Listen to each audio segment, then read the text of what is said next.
Hello, hello, Jeanne-Marie Paynel here, live from Santa Barbara. This is a completely different setup than I'm usually used to, so hopefully you can hear me well. You can see me well. And I am here to answer your questions that I get a lot from parents of young children is why won't my child listen to me? So that is what I'm in here for. So please, if you are here, let me know that you can give me a thumbs up that you can hear me well and such. I am not used to doing this on my phone. So I see there are two people, so that's good. So sorry, need to get my situated here. So like I said, I am here in Santa Barbara. I am traveling this week here at a business conference to learn different ways to run my own business. And it's funny because I often equate building a business with parenting. I think there's just so many analogies that have come up with to me as I built my business, as I try to really serve as many of you as possible and really show up and everything. And there's been a lot of kind of personal work to be done to be able to show up like this. Like it's not, that easy all the time to just, say, oh, I'm going to go live and answer questions. I love to do this, but it has been a work in progress. The other day, I interviewed somebody who was very nervous to be interviewed, to be talking to me. And, they asked, how do you do it? And I said, well, it's been a process. I've learned, I've, gotten over my fears, I've gotten over some obstacles. And to me, that's what I mean when it is so much like parenting. There is so much that we need to learn each and every day thank you for this thumbs up, that we need to learn every single day about how to show up for our children.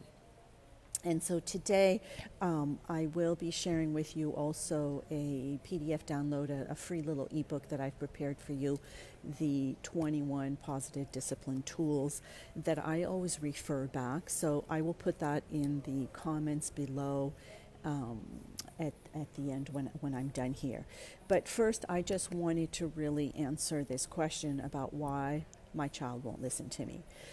So there are a few things to keep in mind. First of all is really, where is your child? Like what stage of development that they are in?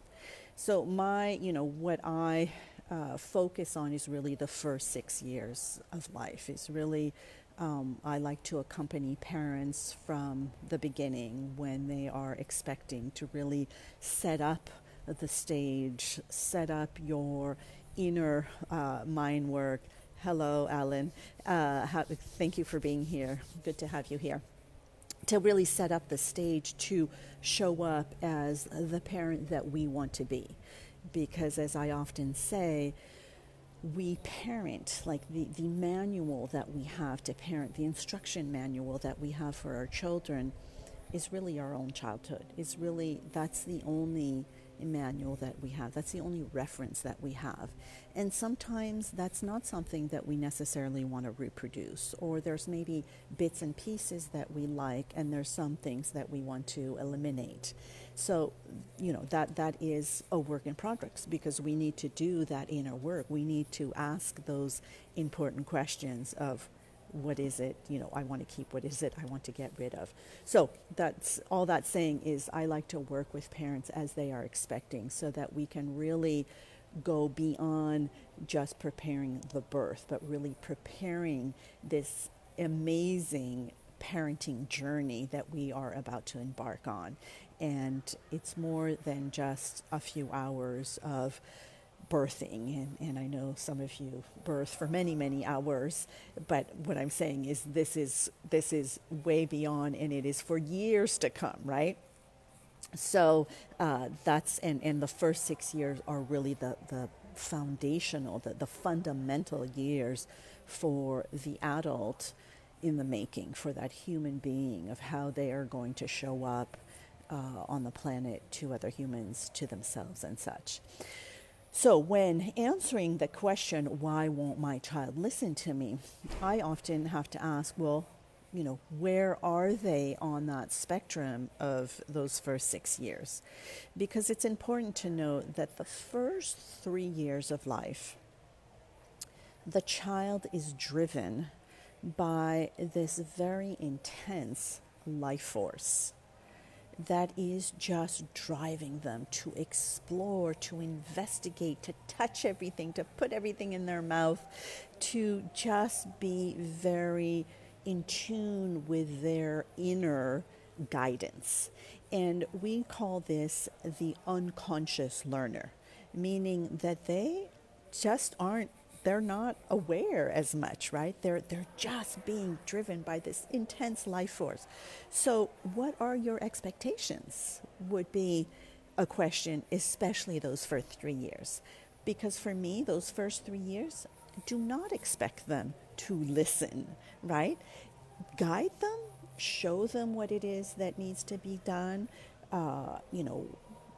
be their guide, but do not expect, for them to be listened, even if you say no, which is a word that we use a lot, which I will invite you to be aware of that and maybe use other forms of, redirection than the word no. But it's really about the fact that when they do hear no, they're like, that's not my inner guidance, right? I'm following what I need to discover, what I need to explore. So that's really, for me, the first step is when you ask me, why won't my child listen to me? My question back to you is, where are they in their developmental stage, right? Because before 3, don't even have that expectation. You are there to guide them, you are there to show them, you are there to redirect and such, but do not expect to, that they listen to you, like that they are, disciplined and just going to do what you tell them to do. So that's one thing. Then after that, they come into this stage where they understand that they are a full-fledged individual. And there, it's about testing the boundaries. And this is part of their work as a human being, of testing the boundaries, like how far can I push?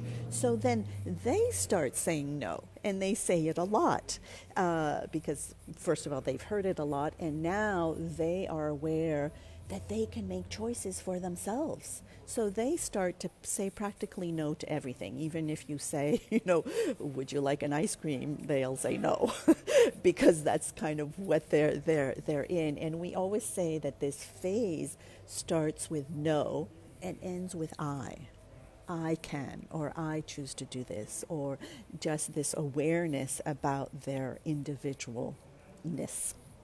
And so, before 3, unconscious. After 3, they become aware that they can make choices. So here, what I say to you when you ask me, why does my child not listen to me? I say, give them choices. Just give them 2 simple choices. But this is how we're going to get them to move kind of in the direction that we need to go towards. And always, like I say, always check your expectations as to, what is it that you're asking of them? Is it like age appropriate? Is it developmentally appropriate? Are your expectations, kind of way up there when they're just a 4-year-old child who, has no clue really what you're asking for? So that's something to always be very mindful about, of what are the expectations that we are asking of these children. And then, for me, what is really important is, how do we ask for that cooperation? Because oftentimes, and this again is really an exercise in mindfulness, to hear yourself talk, is how do we ask? Are we demanding something? Are we just telling them what to do? Or are we asking curiosity questions? Are we really making them kind of work for themselves as to come to this understanding of what they need to do? Simple example, put on your shoes. It's time to go. Put on your shoes. As opposed to, oh, it's time for us to go to the park. I wonder what you need on your feet. Or what do you need on your feet? Or maybe it would be, what shoes would you like to wear today? So you see, we are giving them the opportunity to make a choice, and we're still going in that direction of what we need them to do. We just need them to put on shoes so we can go out the door. So it's just a way that we are speaking to our children, because I always say, would you speak that way to a colleague or to a friend of yours or to a relative, right? So this is, the children need that same type of respect, the same way that we would speak normally to anyone. We need to speak to our children that way. Or even ask yourself, like, would I like to be spoken to this way? And would I cooperate? Would I listen to somebody just telling me what to do? So again, a lot of awareness. So when parents ask me why won't my child listen to me, is oftentimes you kind of need to check in with yourself. Like, are you, what are your expectations of the situation? What are your expectations, vis-a-vis the age of the child? And then how are you asking for this cooperation? So really being aware of that. And then lastly, to me, and this, for those of you who have followed me for a while, I think you've heard me say this a lot, is, to not take it personally, to really know that they are not doing it to be spiteful or, saying, oh, today I am going to annoy my mother or my father or my caregiver. This is just part of their development. This is part of them testing those boundaries, of them exploring and such. So don't take it personally, and just, actually a girlfriend of mine shared an acronym the other day that I think will be really helpful, is Q-tip. Q-tip, the thing that we clean our ears or clean the ears of our children or such. Q-tip, quit taking it personally, which I just think is perfect. So when you're going, why won't my child listen to me? Just go Q-tip. Don't take it personally. Work through it. Be mindful. How am I asking? What are my expectations? And how can I get, how can I ask more curiosity questions? How can I get them to be more involved in the situation and such? So I hope that this was really helpful. As I say, I will put down below a free ebook that I've created with some other positive discipline tools, because it's not only about, getting them to listen and such, but it's just about that whole cooperation and such. So that will be very helpful. And then I will be back next week for another live, probably from another location. And this is really cool because I'm actually here in Santa Barbara for a business conference at Entreport headquarters, and Entreport is the email provider I use. But they have a childcare facility right here on campus, and it's pretty cool. I just love companies that have childcare facilities, on location. I think it just makes it so much easier for everybody involved, for the parents, for the children, everybody. I mean, imagine on a break between two meetings, you can go check in on your child and say hello, and I think that is just wonderful.